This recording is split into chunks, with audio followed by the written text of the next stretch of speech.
Майрамбек, алгач жеңишиңер менен куттуктайм. Жакшы оюн көрсөттүңөр. Саламатсыздарбы, урматтуу биздин көрөрмандарга чоң рахмат. Биринчиден кандай деген эмоция оюн болду, финалда эле болду. Намыс командасы абдан жакшы дайындантыр. Жалаң жаш балдардан түзүлгөн команда. Буюрса келечеги бар деп ойлойм Намыс командасын. Жакшы оюн болду.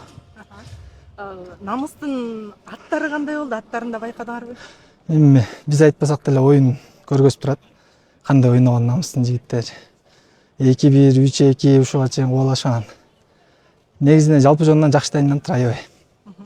Майрамбек, бүгүн көп булактын автары өзүңсүң, Билбейм, ошо команданын үмүтүн актайын деп чыккан буюрса. Бүгүн мындай оюн талаасынан аябай сени көп көрүп аттык, сенин атың чыгып атты. Жакшы даярдыкта экенсиң негизинен эле. Ийгиликтер болсун, анда алдыда достук командасы менен оюн бар эми. Чоң рахмат, Кудайым буйрса.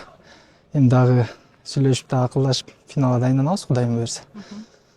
Жакшы экен, ийгиликтер болсун анда. Рахмат.